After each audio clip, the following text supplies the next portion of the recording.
আজি যে আমাৰ ইয়াত বতৰটো বহুত বেছি ধুনীয়া হয় না গৰম আছে না ঠাণ্ডা আছে অলপ আগত একদম চিপচিপকে বৰষুণ দি আছিল আৰু বৰষুণৰ ভিতৰত বিশেষকৈ একদম ষ্টৰী শুনি গান শুনি বহুত বেছি ভাল লাগে আৰু সেই কাৰণে মই ভাবিলো কিয়নো আপোনালোককো এটা ধুনীয়া ষ্টৰী কোৱা যাওক এই ধুনীয়া বতৰত সেই কাৰণে আজি আপোনালোকে লৈ আহিছো বহুত এটা ইন্টাৰেষ্টিং ষ্টৰী আৰু আপোনালোকে শুনি বহুত বেছি ভাল পাব আৰু ষ্টৰীটো আৰম্ভ কৰাৰ আগতে এটা ফেমাস ডায়লগ যেটো মোৰ বহুত বেছি ভাল লাগে হেতু হৈছে যে बदल जाओ वक्त के साथ या वक्त बदलना सीखो मजबूरियों को मत कोसो हर हाल में चलना सीखो नमस्कार মই কাকলি আপোনালোক সকলোকে মোৰ নতুন ভিডিঅ'লৈ স্বাগতম জনাইছো বহুত এটা ইন্টাৰেষ্টিং ষ্টৰী হয় এখন চৰকাৰী স্কুল চিপচিপকে বৰষুণ দি আছে মানে ক্লাছৰুমত একদম টিচাৰে সোমাই মানে ধুনিয়াকে এজন টিচাৰে ক্লাছৰুম এটাত পঢ়াই আছে বিশেষকৈ 6-7 মানৰ এটা ক্লাছৰুমত ধুনিয়াকে ক্লাছ হৈ আছে সেই ক্লাছৰুমত শিক্ষকে পঢ়াই থাকোতে মানে মনতে ভাবিলে যেটো ইমানকে পঢ়াই থাকো আজি অকমান কিছুমান ডিসকাস কৰো লৰা ছোৱালী বিলাকৰ লগত তেতিয়া তেওঁ মনতে ভাবিলে কি কৰা যায় তেখেতে মানে জেপৰ পৰা বিশেষকে 100 रुपीसৰ নোট এখন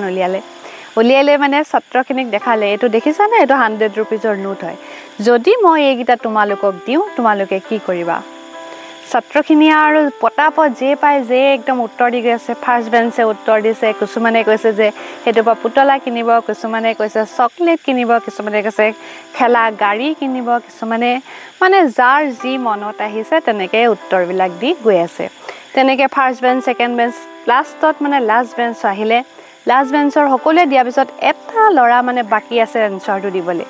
তা খুদিলে মাষ্টৰে যে তুমি যদি এই 100 रुपीसৰ নোটখন পোৱা তেনেহলে তুমি কি কৰিবা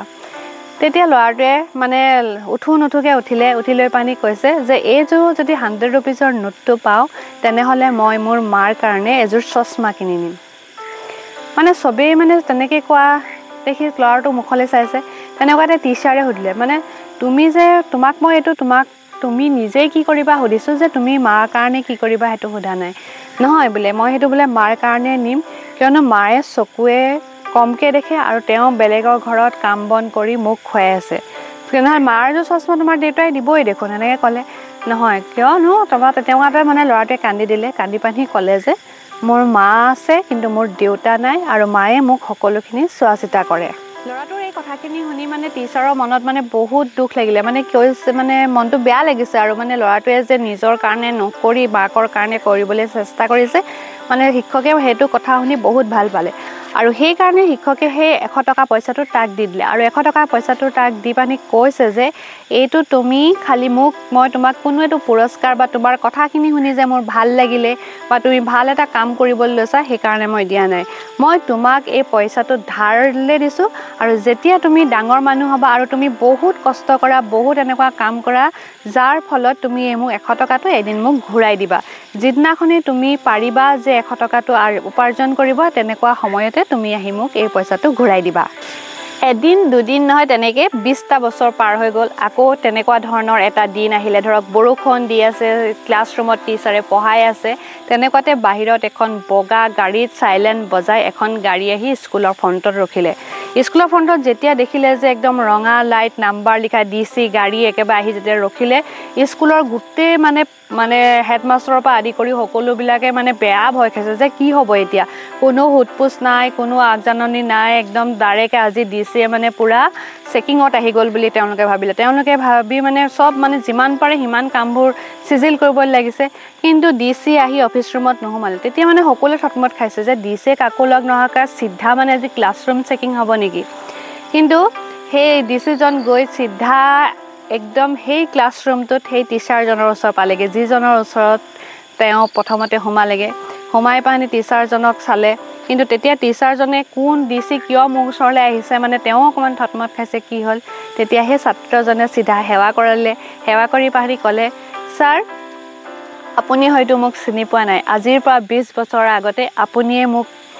কৈছিলে কি কৰিব লাগে 100 টকাক লৈ আজি সেই 100 টকাটো মই আপোনাক ঘূৰাই দিবলৈ আহিছো আৰু আপোনাৰ পৰা আশীৰ্বাদ ল'ব আহিছো কাৰণ আপুনি দিয়া সেই 100 টকাটোৱে মোক বহুতো ইনস্পিৰেচন যোগালে মোৰ কামত আগবাঢ়ি যোৱাত মই কেনেকৈ কি কৰিব লাগে মই বহুতো মানে আপোনাৰ পৰা ইনস্পায়াৰ হলো সেই কাৰণে আজি আপোনাৰ পৰা আশীৰ্বাদ ল'ব আহিছো আৰু আপুনি যিটো মোক টকা ধাৰলৈ দিছে আজি মই সেই টকাটো আপোনালোকক ঘূৰাই দিব আহিছো